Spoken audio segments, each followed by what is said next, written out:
and that was his first winner for his boss, Johnny Hawkes, yesterday. A good performance, Kenyonville. She went super, and she'll win again. Maybe Hummer's had enough. Chris Waller was having a look at Hummer this morning. He'll decide where Hummer goes next time. Look, the Melbourne visit I thought went super. Straddle went particularly well, and Cresta Run ran his nice honest race. Just looking for a little bit further, I think, now, or a bigger field and more genuine hot speed after he's had that first run back. But Kenyonville, all honours. OK, race number 5 thrown in was the victor. A change of luck for the chunky chestnut.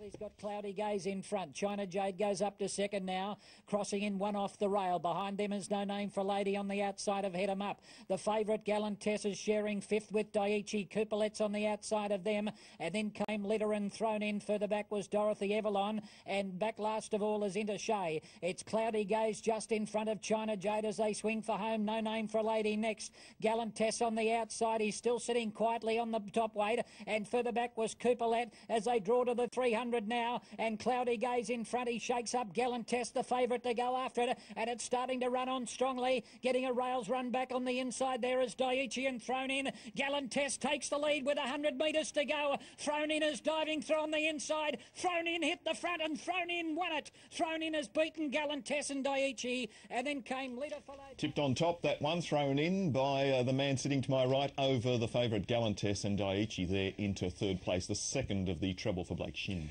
Yeah, look, she's an honest mare. Of course, there's a lot of good owners. Jeff Harris in the horse, Chris Dowd, the journalist that was with New Zealand for so long, and a good bunch of blokes. And this horse won the big race up at Scone as a 2-year-old, the English Classic, I think the race is up there.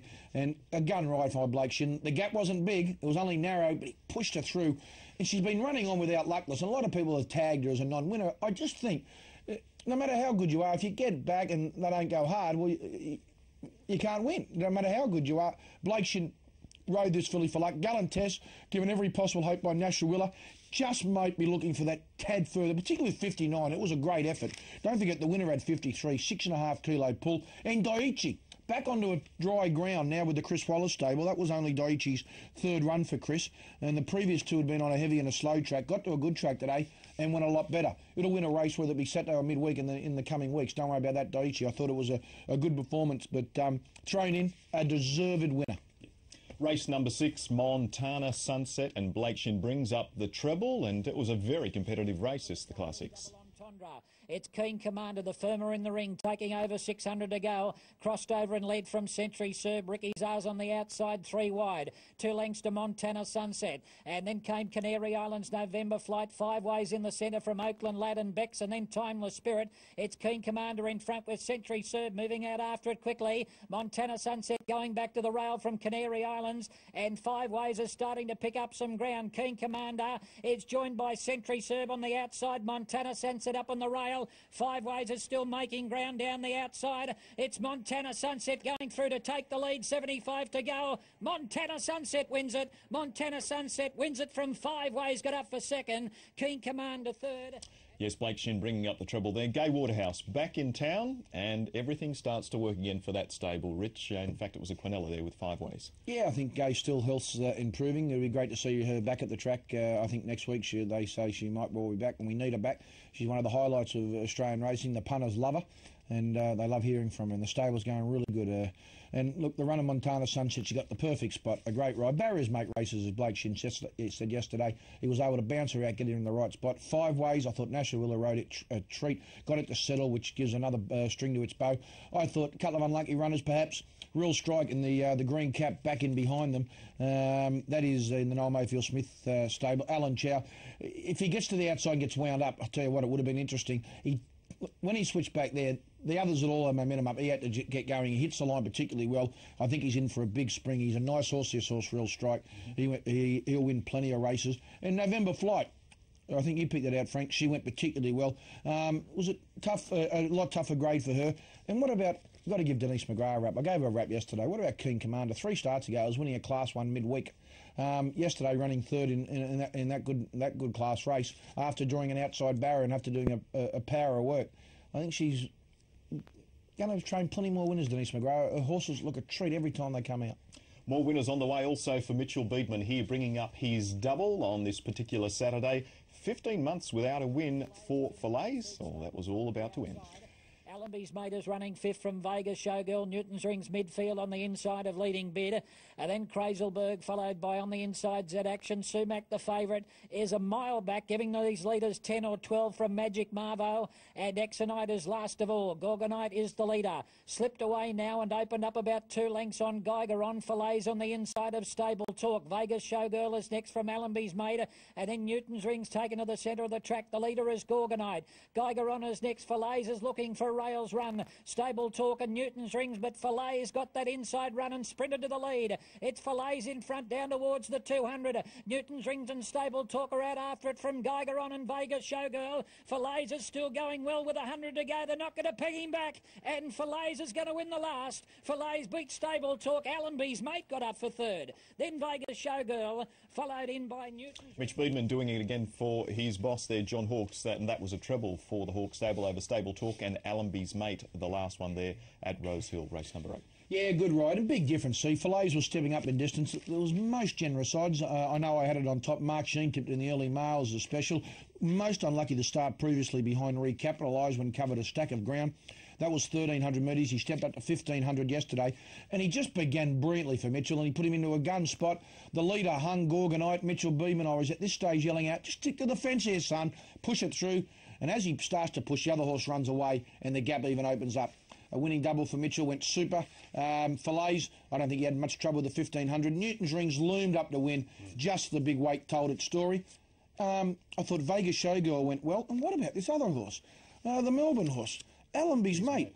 Finished third. If it had a touch of luck, it probably would have finished second. Wouldn't have beat the winner. And Stable Talk also going well. The favourite, Sumac, was disappointing. Looking at the steward's report, it went on for a considerable time. They interviewed Darren Beeman and Kevin Moses. Kevin Moses was then fined, I believe. I look at the steward's report here. It was reprimanded. I apologise, Kev. It was reprimanded that he failed to report a condition. He had a boil lanced about 10 days ago. But the veterinary surgeon said, look, even if I'd inspected it, I still would have passed it fit to run. It over-raced early, got its head up, never fired a shot. Yeah. Did Kevin suggest that maybe a spell is on the cards now? Or? May well be. Yeah, okay. Not for Fillets. 750, God bless them. Oh, good on them. Final thoughts for the day. It was an interesting day. Obviously, the Missile Stakes was the highlight. German Chocolate did the business. Oh, most definitely. It was a good day's racing. It was a good crowd too, which was great to see on a beautiful day. I love great... There's also so many great charities, but the Bravehearts Foundation, headed by Hetty Johnson and all the team, opening the eyes, I think they like to say, about paedophilia in Australia, and they raised a lot of money there yesterday. I was lucky enough to host a luncheon a month ago for them. And at the luncheon, Tim Martin said, look, and he gave his time, he spent money at the luncheon, he said, I'm going to donate all the 10% of my horses that run on the day. Tim only had the one horse spec, so he thought, oh, I've made the comment, I've really got to do something more. He then dug into his pocket, him and Melanie, and they sponsored the Missile Stakes in a great gesture and raising plenty of money. So hats off to Timmy and the stable, a great job. And the foundation raised plenty. Blake Shin, his star continues to rise up here. 3 winners on the card. And Mitchell Beeman, he's no superstar yet. But I tell you what, the pressure's starting to be lifted. He's ridden a few winners now and another double yesterday. Great effort. Okay. It was Bravehearts Day yesterday at Rosehill. So for anyone who was out there, certainly the Omen tip in Melbourne would have been Apache Cat. We'll have all those highlights coming up after this short break.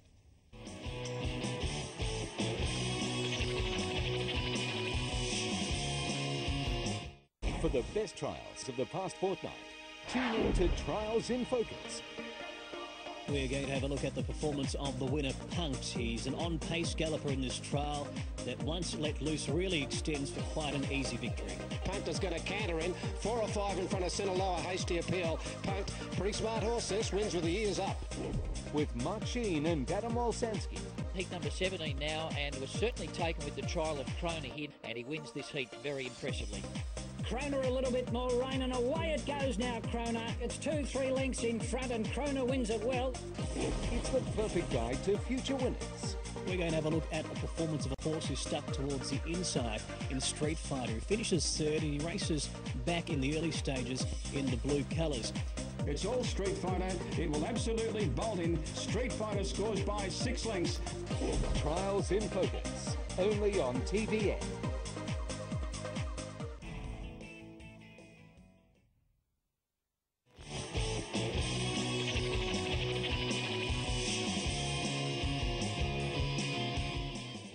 It was a match race, the Bletchingly. They were talking about Apache Cat up against Harada Sun. We've taken a look at Rosehill. Now time to turn to Melbourne, and what a race it was, and what a return by Apache Cat. Too good for Harada Sun. Here we go. And away in racing. Maybe better, a bit slow to begin from the inside gate. Appraiser began well, so did Minson. And Live in Vain is scooting up along the inside to be handy as well.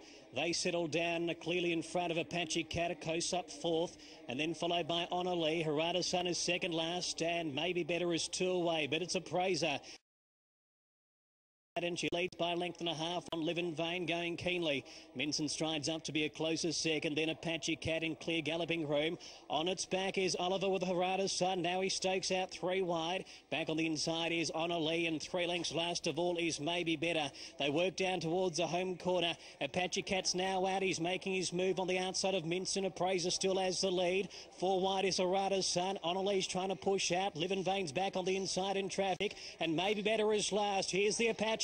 Apache Cat strikes the front. Still on his heels is Harada Sun. Harada Sun's not getting there yet as Apache goes for home. He got 2 lengths in front of Harada Sun, who switches back to the inside, but he's not going to get there. And Apache Cat, he won't be denied, and he is clear. Apache Cat, nice return. Bring on the spring. He wins by 2.5 on Harada Sun. Only got third from... Never in doubt, really, Apache Cat there. Michael Rod for Greg Urell, who pretty much all week had said he thought that he might have the measure of Harada Sun, and he was right. And there you go, Lion Cavern out of Tennessee Blaze. Apache Cat, Rich? Yeah, well, he was too good. Harada Sun started black figures. He got out to $2.10 on track in the fluctuations. Apache Cat never, ever, ever gave his backers one moment's worry. He travelled the best throughout the race. Harada Sun, I read Tony Vassell in the press this morning saying that he wasn't disappointed. He thought the effort was terrific. He wasn't the one who made it the favourite. But, you know, he's more mature now. Maybe he's looking for that little bit further. Like, Doncaster over a mile. I noticed that Alan Scander's also drifted him from $6 out to $8 in the Cox Plate. A lot of water to go under the bridge before the Cox Plate. We saw Marasco, most impressive yesterday in Melbourne. But look at Michael Rod. If he's not smiling, I'm giving it away. He's not smiling around the turn, giggling. He was laughing, saying, what about this? He said yesterday in the interview, no one was going to go past me from the furlong home. He's come back in sensational order. He did that last time in. Don't give up on Harada Sun. I'm certainly not throwing the barbs out. It's easy to throw the barbs out. Some of the papers calling it a $60 million flop. $60 million would have got 30 for a half share, not 20.